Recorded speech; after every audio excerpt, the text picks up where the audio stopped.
Welcome to Advanced Geotechnical Engineering course, which is being offered under the program of NPTEL Phase 2 being developed at IIT Bombay. So, as you all know, the soil mechanics are part of geotechnical engineering, plays an important role in the behavior of civil engineering structures.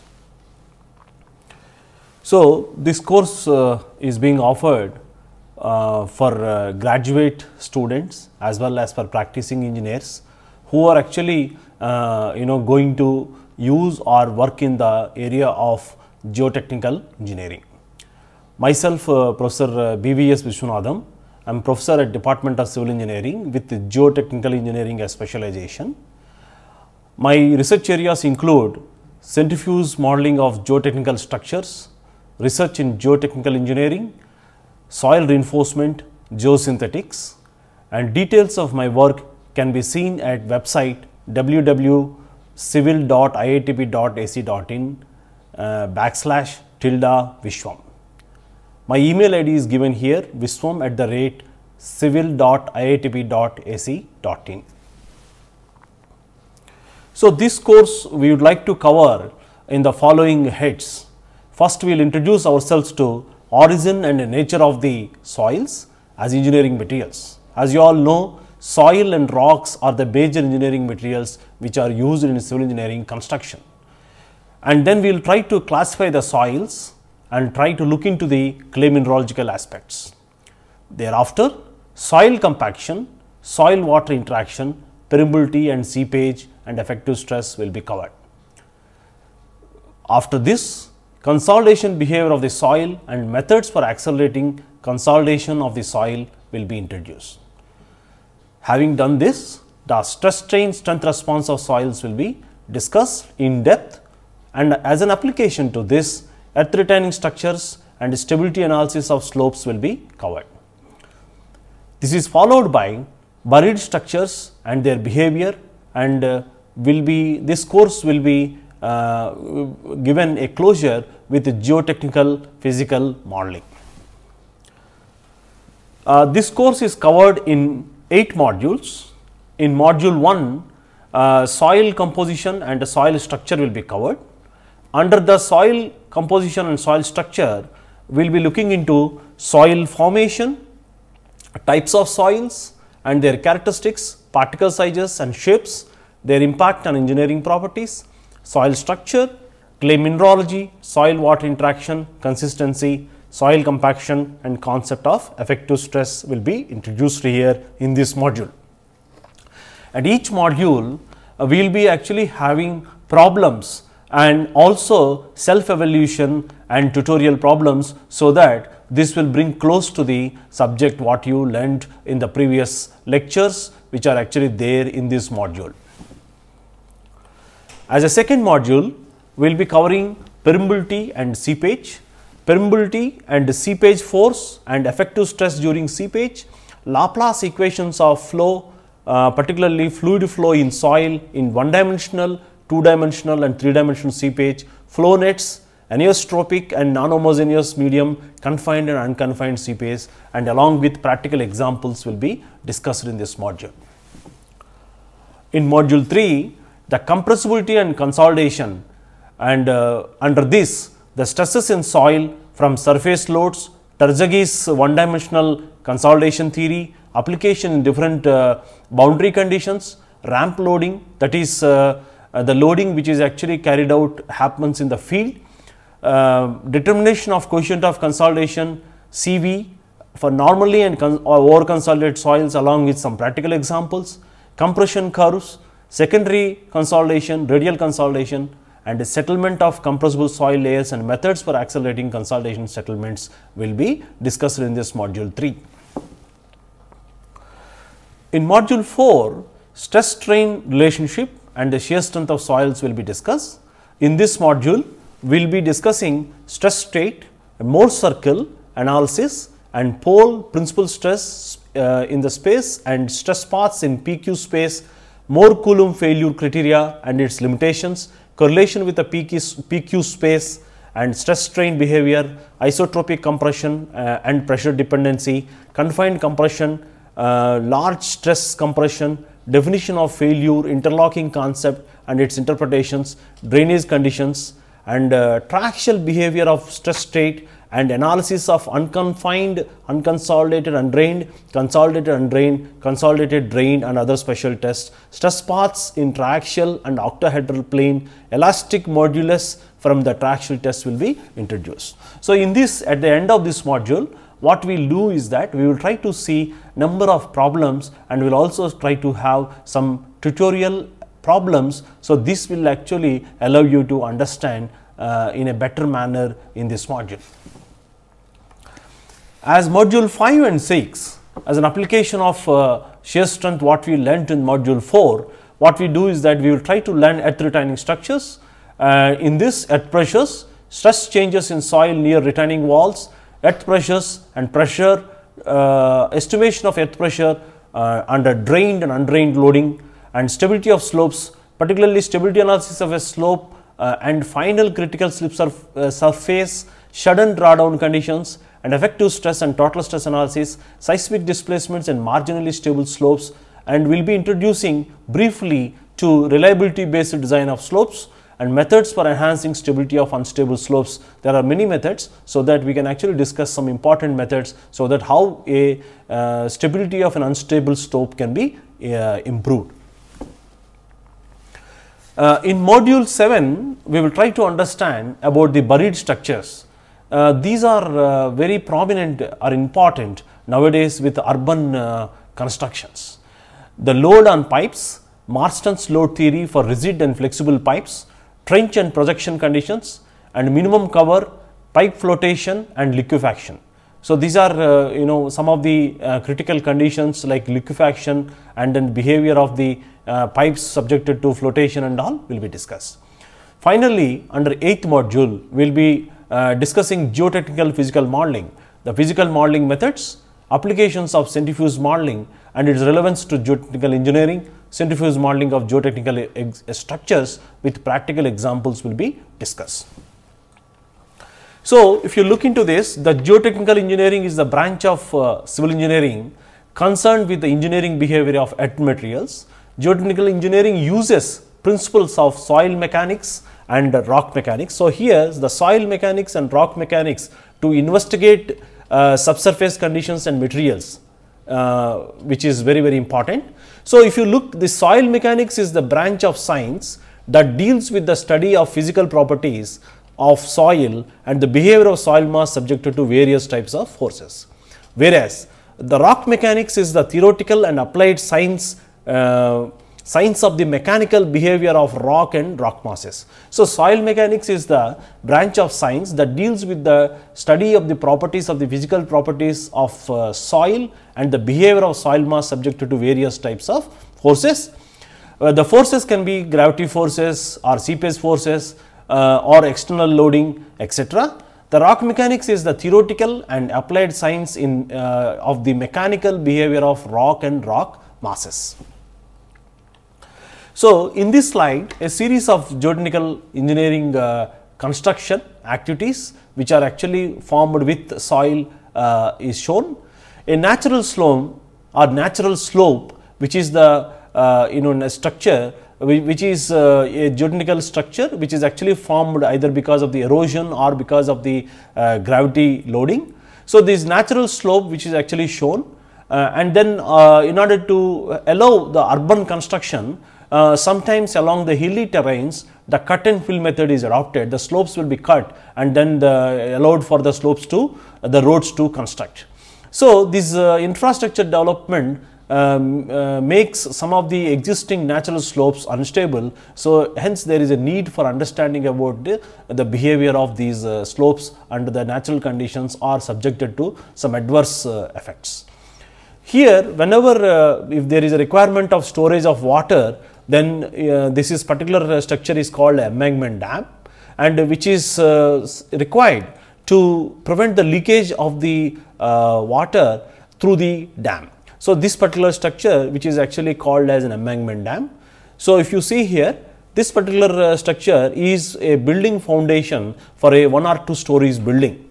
So, here the foundation transmits the loads to the subsoil, and it should be such that the settlement should be minimum. In this slide, when the slope is steeper, and if it is required, then there is a need for the supporting. So, if this is called a supported excavation, or this is called, if you are using a braces for this, it is called braced excavation or supported excavation. And in this case, the next structure which is actually shown is a tunnel, and which is required nowadays because of the urban constructions. So, for the metros and other applications, you need to have the underground constructions. So, this allows, this particular cross section shows tunnel which is embedded in soil, or it can be in the rock. So, this is lining of the tunnel material. And here in this particular figure, part of the figure of this slide, it shows a buried pipe, and which we will be discussing in the subsequent lectures. So, this is a buried pipe at a certain depth below the ground level.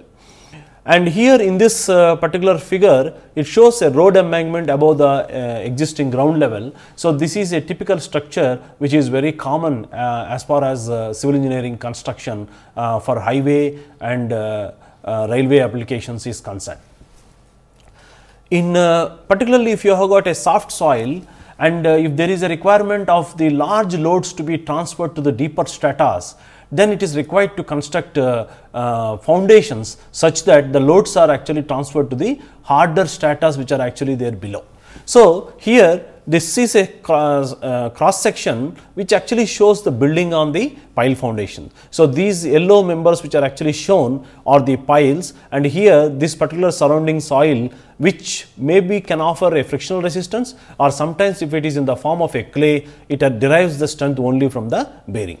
So, in this particular cross section, what you see is geosynthetic reinforced soil walls, which are actually very popular in urban construction nowadays because of the requirement of the construction of the steep walls in urban areas, and where you can actually have different slip roads and highway intersections in the congested areas. So, this is possible to construct with economical construction, so that this can lead to large economics in the civil engineering construction. In this particular slide, the left cross section of the figure, which actually shows an ash pond dam. So, this is actually a starter dike where the ash is actually deposited. Once the ash, this portion is filled, then the second dike is constructed above this starter dike, and to have economics, the compacted ash is actually used as a filler, and then it is surrounded by soil, so that this can actually have less prone for erosion. And here, so like this, it can actually go up to 3 to 5 levels. So, the total height of the structure can go up to 20-25 meters. So, this requires the understanding about the stability of this type of ash dams and also in retaining these ash safely.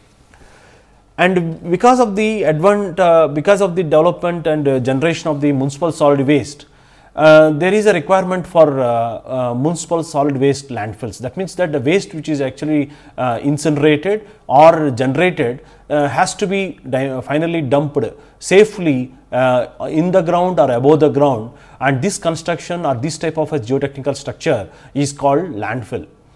If the leachate which is actually generated is recirculated and from periodically, so that this can actually avoid periodic treatment of the, this can avoid intermittent treatment of the leachate. So, this is actually, if that is the case, then it is called bioreactor landfill. The recirculation of leachate allows the landfill to undergo decomposition rapidly, and this can actually lead to the this particular areas can release for the future constructions. So, in this slide, a typical structure of construction on soft soil is shown. So, this is a typical oil storage tank which is actually constructed on soft soil, and wherever it is close to the coastal belt, there is a requirement, there is a possibility that you have got soft soil. So, in order to allow the construction, that soft soil has to be consolidated, so that the settlements are minimum. So, here in this it involves construction on the soft soil, particularly different techniques for accelerating the construction of the soft soil. Then this type of constructions can be made possible to have a better performance. So, here this particular cross section, it shows a sea wall which actually protects the land from the waves which are actually arise because of the waves which are arised because of the water which is actually there. So, this is actually seabed, which also requires to understand about the stability, that is from the stability point of view. And these are windmill foundations, which are actually, these windmill foundations are nowadays used for production of the wind energy, energy from the wind. So, these are sometimes when they are located in the sea, they are called, they are located in offshore, and sometimes they are also located on the onshore. So, you have if you have got a windmill foundation which is there in the sea, the typical foundation with the racker piles would look like this, and this is a typical oil storage oil rig for an offshore foundation, which is actually shown here on racker pile. So, we have seen the different types of geotechnical structures, and all these structures are subjected to typical failures. For example, if you have got a road which is on the soil which actually have inadequate drainage, that can lead to expansive, if it is on the expansive soil, the subgrade can undergo failure like this. And if you have got a railway track on the soft soil formation, there is a possibility of the mud pumping like this. And if you have got some instability which is because of the seepage or because of some landslides, then this or earthquake, this type of instabilities can cause. And if you have got a landfill, and if the stability is not ensured either because of some mining work or some other problem, then this type of landfill failure can cause. And this is a close view of municipal solid waste, which is in particular generated in Mumbai, and which shown, and this is the typical leachate which is actually shown here. So, the degree of contamination levels are very high, and so if you wanted to see the impact on the engineering properties of the soil and all, is required to be understood very clearly.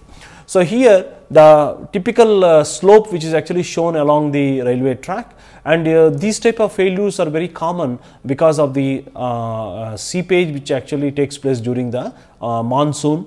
And here a typical railway track which is actually subjected to a track subsidence is shown.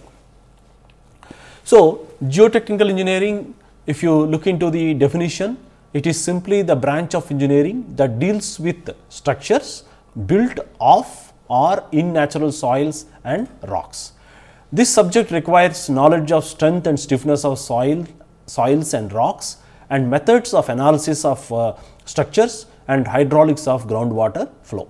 So, you are required to understand the structures which are actually built of or in natural soils and rocks.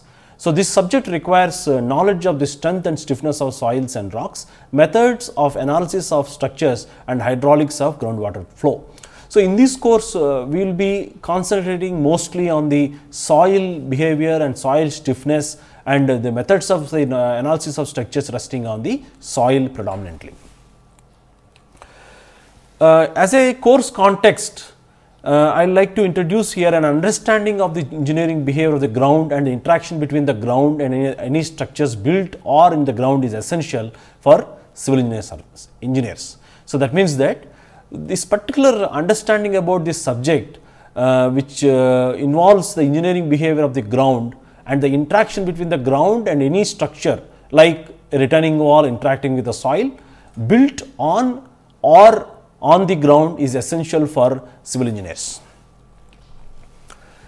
Before introducing and giving references of this particular course, I will be giving the quote which is actually given by Carl Tajagi 1883 to 1963, who is known as the father of soil mechanics.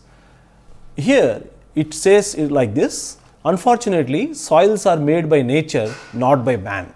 Many times in soil mechanics, what will happen is that engineer requires to use the soils which are actually available in the nature, and the products of nature are always complex. As soon as we pass from the steel and concrete to earth, the omnipotence of the theory ceases to exist. Natural soil is never uniform. We are going to see that there are different types of soils, and its properties change from point to point, while our knowledge of its properties are limited to those few spots at which the samples have been collected and tested.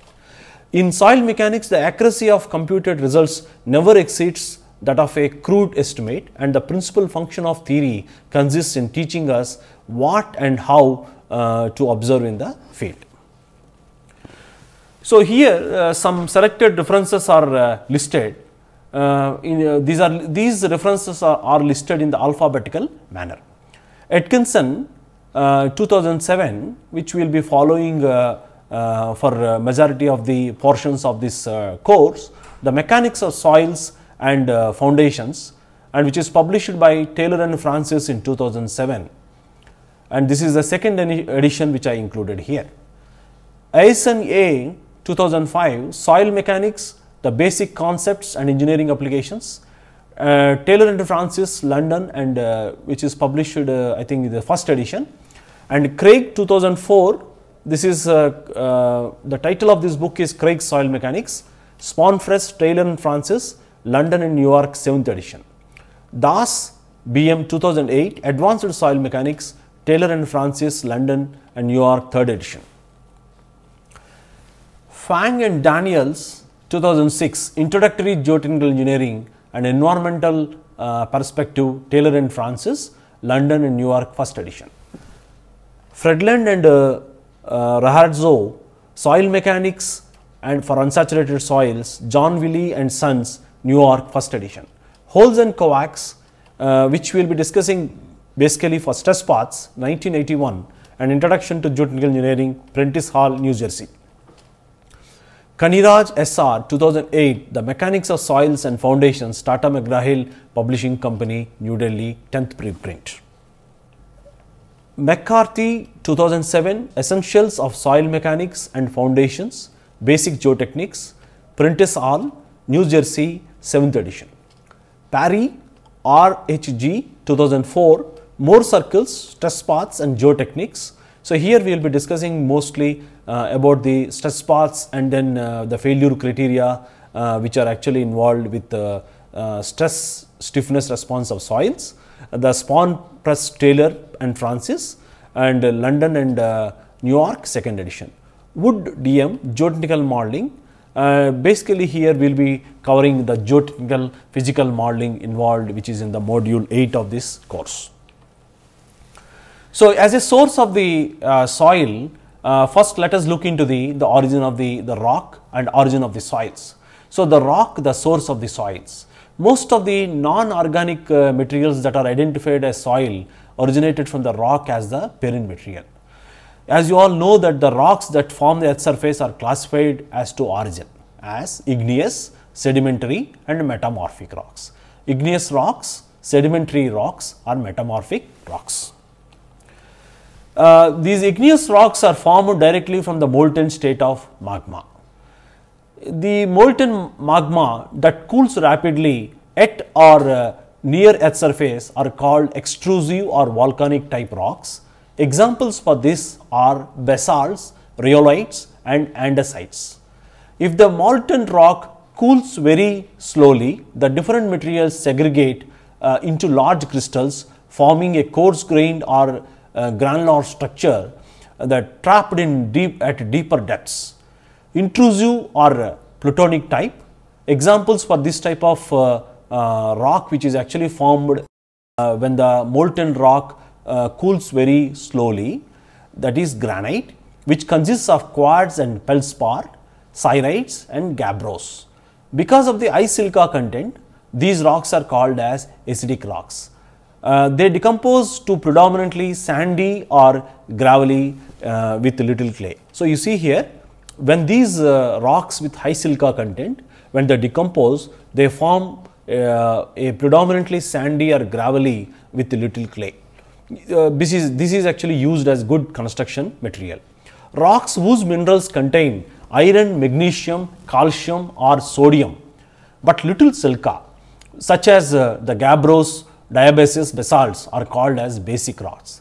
The rocks whose minerals contain iron, magnesium or calcium or sodium but little amount of silica, these rocks are called as basic rocks. Examples are gabbros, basalts.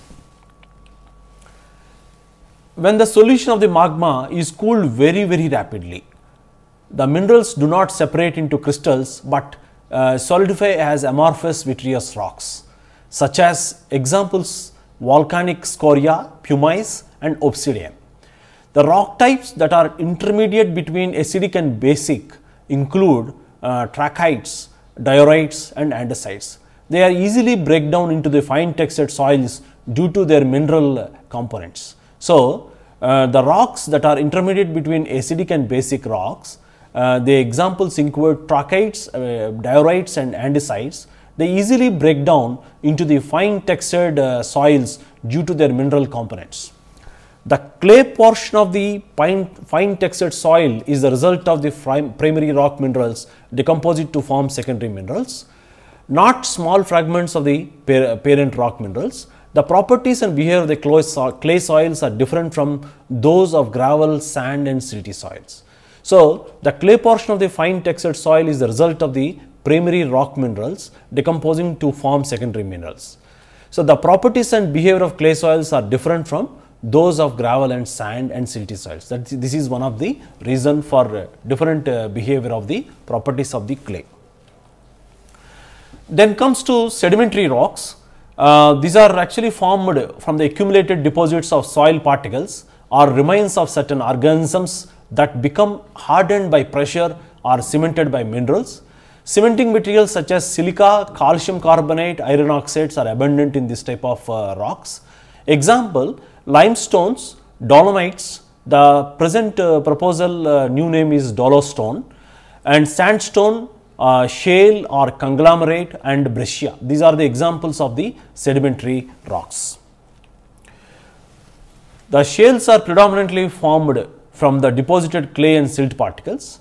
The degree of the hardness of this shale depends upon the type of minerals, the bonding that developed and in the presence of foreign materials.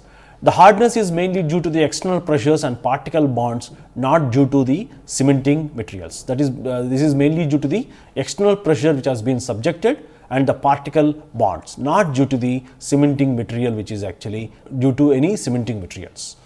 When exposed to an environment, water or air, shales tend to expand and delaminate. This is one of the problem in some parts where the shale soils are available, and then they have planar types of failures, and the slopes with very small inclinations or mild inclinations can be subjected to planar failures. And breakdown of the shale, the fragments of various sizes and varying sizes and clay particle sizes. So, if the shale actually breaks and it gets fragmented into clay particle sizes. Limestone is predominantly crystalline calcium carbonate, that is calcite formed under water.